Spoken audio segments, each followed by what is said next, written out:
I'm starting my infusion here with a very clean, very dry glass jar and a lid.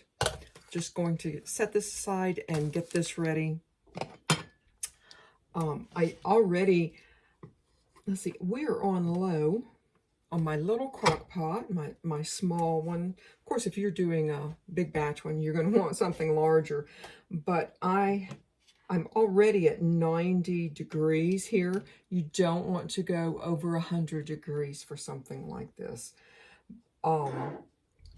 So really all I'm going to do is I have someone that I really appreciate their friendship, and they have sent me some arnica flowers. Arnica is very, very good for pain, and I'm going to just put every single one of these in here. And let's see where we are. And there we are, and that's excellent. I do have a number of things standing by, and I'll go through that with you guys. Going to add just a little bit of olive oil. If you are on a really tight budget, olive oil is fine. I've got some of my organic jojoba oil, and what I'm going to do is I'm going to just top this up with my jojoba oil, because jojoba oil most mimics your natural skin, so to speak. And I'm gonna come right through here, and it absorbs into your skin very, very quickly. But you can see that bubbling a little bit. I'm going to just do that just like that. And I'm going to add a little bit more olive oil. You want a good, good little bit up above where your herb is. I'm going to tighten this up. Now you can, if you want, set this aside in a warm spot in your home for 2 to 3 weeks. I don't have 2 to 3 weeks. My thumb hurts right now. So I've put enough water in here. Y'all forgive the noise. The kids are kind of being frisky. But anyway, I measured just enough water in here to where there's going to be no chance of water getting into this. That is your big number one enemy when you're making an infused oil like this, is water. So I've got just an old dish towel, and we are holding steady at 90 degrees. And I'm going to just set this in here. And I would imagine if I covered it, the temperature would come up. I'm going to keep this at 90, 100 degrees, no more, for 12 to 24 hours. And I know that seems like a long time, but that's actually pretty quick. I have a calendula infused oil here I'm going to strain and use in my salve. I've got a feverfew infused oil that I'm going to strain and use in this salve. I've got some cocoa butter, some shea butter, I've got tea tree oil, lavender essential oil, and my beeswax pellets, and my little tins to pour everything out in. And I probably will strain these and put these in there, of course, in their own jars. And that's basically the beginning of it. I do have plantain salve, and when I first hurt my finger, that was, of course, my finger came between a bolt and a tool. Yeah, it was like big ow. And you could see the skin was open from here to there. That's the first thing I turned to, was my plantain salve, and of course covered it. Well, that was a few days ago, and I mean, I can still kind of see a little bit of markings here, but right now what's bothering me is I have a lot of pain, and I'm not really sure if it's swollen, but it's really terribly bruised, and this is what this is for. So I'm going to just carry on with my day, keep a watch of the temperature, and be right back with y'all. So I had my lid on here, and I've been watching my temperature, and I quickly, very, very quickly got up to 100 degrees. So I have taken the lid off of my slow cooker. It's on low, and that's where I have stayed at a steady 100 degrees.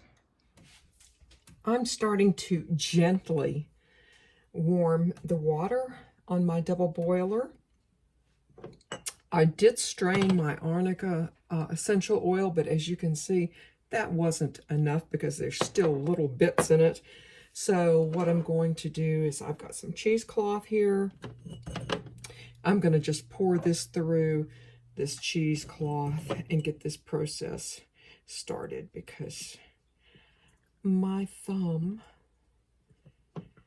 is, I mean, the exterior is virtually healed up, but as you can see, there's still a few little bits, and that looks much, much better, and I feel a lot better about putting that in my salve. I have a combination of 2 tablespoons of beeswax and 2 tablespoons of cocoa butter, and I'm going to place this and get myself a something proper, very soft, to stir this a little bit. I'm on just above low here, and I'm going to wait until this is melted and I can see no bits. You want to melt this very slow. No bits of beeswax or anything else in here. You want it to be smooth before you start adding your infused oils. I'm starting on my analgesic salve, and I guess that's the best thing that I can call it, is my analgesic salve for a bad bruise. I'm hoping that it's just a bad bruise. I've got in my double boiler on low, I have 2 tablespoons of beeswax pellets, and I have 2 tablespoons of 100% pure cocoa butter. And I'm going to just allow this to slowly, I think I can show you, very, very slowly come to a liquid. And once it is in a liquid state, that's when I'll start adding my infused oils. I've got my feverfew infused oil here, my calendula here, and my arnica that I just strained this morning. I allowed it to cook overnight at 100. I think it got up to 105 degrees, and that's totally fine. I let it go all day and all night, and the next morning I strained it. So as soon as this becomes a liquid state, and you want it to be a complete liquid state, I'm going to be adding my oils. And I also have my tins, I think you can see my tins on a baking sheet here, ready to pour up once it's ready.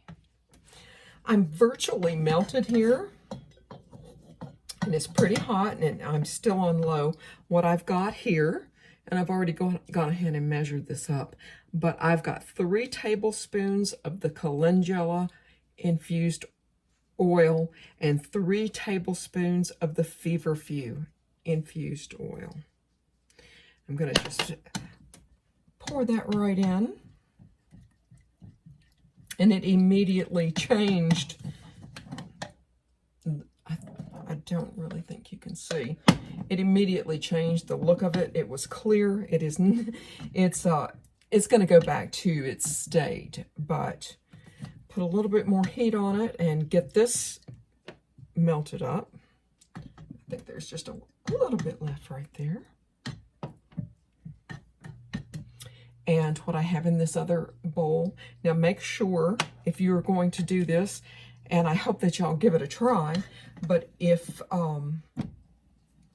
you know, bring everything back to its original liquid looking state, And what I have, let's see, yeah, in this little bowl is 20 drops of lavender essential oil and 10 drops of tea tree essential oil.